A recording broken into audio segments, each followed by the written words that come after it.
are the Headmaster Consulting, helping students with their university applications, providing end-to-end personalized consulting for college applications. This is another episode of the Headmaster Help, where we delve deeper into different aspects of the applications and bring industry experts to talk about their experiences and shed some light on tips and tricks to ace your college applications. Today, we are joined by Ria Su, who is currently working with the Student and Professional Support Department at King's College London. Welcome to the episode, Ria. First of all, would you like to introduce yourself to the audience, please? Yeah, so thank you for having me. My name is Ria, and I just graduated from King's College London in January, and now I'm working at King's as a program officer in the Interprofessional Education Department. So yes, happy to be here. Thank you for having me. Thanks a lot. So, Ria, like you mentioned, can you elaborate a little bit more upon your role that you have as the Interprofessional Department Officer, Program Officer? About my role, it's really varied. So I usually, the work I do is predominantly with academics and students. So me and my manager, we overlook the interprofessional education department. So we work on stuff like timetabling, making sure that students have all the resources, making sure that the whole program runs very smoothly. We also work with academics a lot. So whatever inquiries they have about students, about their workshops, and so the main goal is to just help students make sure that their life is easier. We also work with assessments team very closely. So when students have their assignments coming up, we make sure that they have everything they need. So yeah, that's the work I do. We do a lot of liaising with other departments. And what else? The work I'm currently doing is that I am managing a workshop. It's called a student shorts rounds. We can talk about it more later, but so that's what I'm doing. So I'm in a lot of different places right now, so it's hard to explain, but yeah, I hope that helps. Okay, that was a great introduction to yourself. And can you please tell us a little bit more about what exactly is it that interprofessional education means, so that at least our audience is a little bit more aware of what exactly it is that we'll be addressing in the following questions today? Yeah, sure. So IPE, or interprofessional education, is basically healthcare students. So students who are doing MBBS, dentistry students, nursing, dietetics, clinical psychologist, physio. So all of these students, both bachelor's and master's students, or undergraduate and postgraduate students, they all come together and study together. So the main idea is that before they go into the real world, before they go work at a hospital or in a medical setting, they get an idea of what it's like working together and what each person does in a medical setting. So they all come together, and we have 8 workshops in IPE. So medicine does all 8, and then nursing would do 3 or 4. That clinical psychologists will only do 2. So it varies depending on the courses they're doing. But basically, we have workshops like collaborative teamwork in mental health, pain assessment and management, prevention, medications of errors. So it's very varied like that. So that's basically what IPE is. Basically, healthcare students come together, study together, work together, figure out what it's like before they're like thrusted into the real world. So yeah, I hope that helps. Yeah, I'm sure it does. Okay, and can you please highlight some of the key roles and responsibilities that you have as the program officer within the IPE department? Yeah, so like I said, right now, I am working on managing the workshop that we have. It's called Student Shorts Rounds. So it's not a compulsory workshop, but we want students to engage with it. So right now I'm working on how we can make it more accessible to students. And then also timetabling is one thing, because obviously, like I said, there are so many students from different departments that we have to make sure that all the workshops like matches with each of their timetables, because we want students from all these departments to come. So it's hard to manage all of their times. So like timetabling is a big part of my job also liaising with academics is a big part, because academics don't really meet the students until the courses start. So before that, we are the middle people Yeah. who are like making sure that everything runs smoothly, making sure things are in place before everything starts. So yeah, so right now I've just started. It's only been 3 weeks, so I am also learning more about my role. But yes, that's basically what I do for now. I'm sure things will change in the future. Yeah, sure. Okay, so Ria, can you describe like what kind of support it is that the department provides to all these professionals coming from different Yeah. professions or different fields, and they are interested in Mm-hmm. expanding their skills through basically what we call interdisciplinary collaboration. So, what exactly Yeah. is the role that the department is playing in that? So the interprofessional education department is small. Hmm. So King's is a big university, but IPE is quite small. So we don't really have resources uh to expand skills for students, because you have to remember all of these students are coming from their own department. So like Yeah. medicine is a big department, dentistry Hmm. is a big department. So all of these departments have their own resources, but King's, because it's such a big university, has like main resources. So what King's provides its students is like there's something called KASL, which is King's Academic Skills for Learning. So students can enroll in modules for that, work with PhD tutors to improve their academic skills. Also for students in medicine or dentistry or nursing, or students within the Folsom department, that's life sciences and medicine. There are a lot of short courses. So there's courses for CPR training, radiation protection, advanced aviation medicine. So students can take that type of courses as well. So I think that helps a lot with expanding skills Mhm. for students. So unfortunately, right now, IPE doesn't have any courses, but King's as a whole has a lot of courses. So I think the advice that I can give students, wherever, whichever university they're in, is to just be proactive and go out, learn what your university is offering. I can bet there's like something for everybody out there. Of course, of Yeah. course. So, with your experience of like however much experience do you have so far, how do you think IPE contributes to fostering skills like collaboration and teamwork among the students? So IPE is really great for teamwork and collaboration, because there's because students are coming from all of these departments, they have something to share and something to learn from each other. Yeah. So medicine, so students who are doing MBBS, obviously they're learning about medicine and everything in their field, but they are now coming and learning from nursing students as well.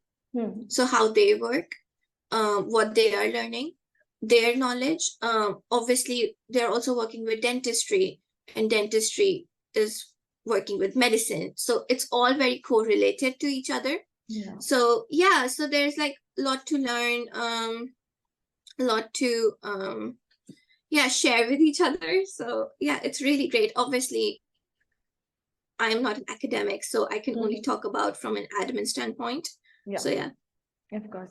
Okay, so when we talk about people coming from different departments, I'm sure there would be a lot of challenges as well that they have to face while they're, because collaborating with people from different teams, different backgrounds, it's always difficult. So, what are some common challenges Yeah. that you see people encounter? Um, like I said, I've only been here for 3 weeks, so yeah, but from what I've heard and what I've seen so far, the the thing that students struggle a lot with is their mental health. It's very rigorous for everybody. They have a lot on their plate. And you combine it with IPE, where they're like obviously like learning from each other. It's a lot to take in for anybody, I think. So I would say that mental health is like one thing that students struggle with, obviously. So like one of the workshops we have, CTMH, which is collaborative teamwork in mental health. So students learn from personal patient educators. So patient educators educators are basically patients who come to these workshops to teach students about their, I don't know how to put this, but basically patient educators are patients themselves. So they are like going through something, or they have a medical condition. So they come to these workshops, tell students what they're going through, what are their experiences in within a hospital setting, their experiences with doctors, nurses, dietetics, everybody. So I have heard that gets really challenging for students sometimes, because it's a lot to take in, and considering they're only like 20, 21, it's like a new world. So yes, so like I was saying, mental health is like one thing that I think students struggle with sometimes. And I think it's not only for IPE or students within the healthcare profession, it's for everybody. You know, like I did my master's in education and it got very rigorous, and I was like, I might need some help. So King's is really good with that. King's has a lot of resources to help students with whatever issues they're facing. Also, there's King's is also really flexible. So if students think like, oh, we need a break from our studies, you can take a break. You can go away for 6 months to a year, come back and re-enroll in your course. So that way King's is really flexible. We also have something called mitigating circumstances. So if you think you can't appear for your exams, or you can't take your exams, you can put in a request of for an extended deadline. Or you can, so that is also really helpful. During COVID, it came in very handy, because a lot of students got sick and then they couldn't like finish their assignments. So so King's has a lot of resources in place, which is really nice. Okay, so based on your experience, both as a student and also from the admin point of view, what is some advice that you would want to provide to the professionals who are new to this interdisciplinary style of education or setup? I don't know. Can you repeat that? So what I meant is that based on your experience, both from the student point of view and also from the admin point of view, what is the advice that you would give to professionals who are very much new to working in these interprofessional settings?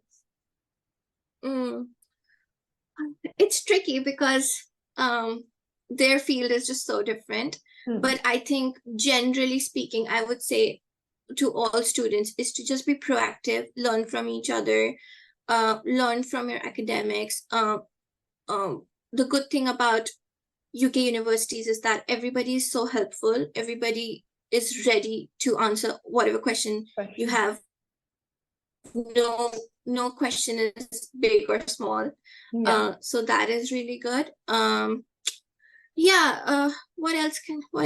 Network a lot, I would say. Reach out to alumni, reach out to everybody, basically. There's a lot to learn. Yeah, I'm sure.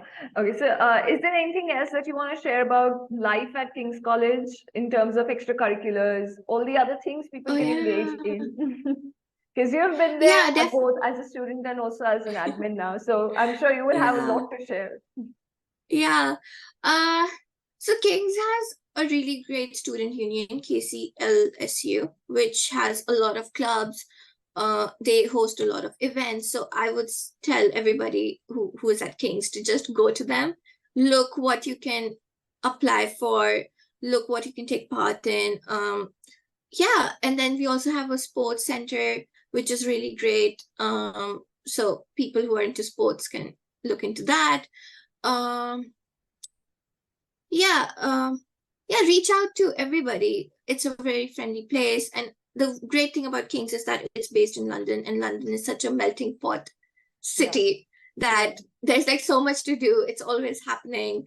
You can find your people in the city. So so it's amazing. Okay, thanks a lot for that, Riya. So is there any last piece of advice you would want to give to our students or professionals or anyone watching this video?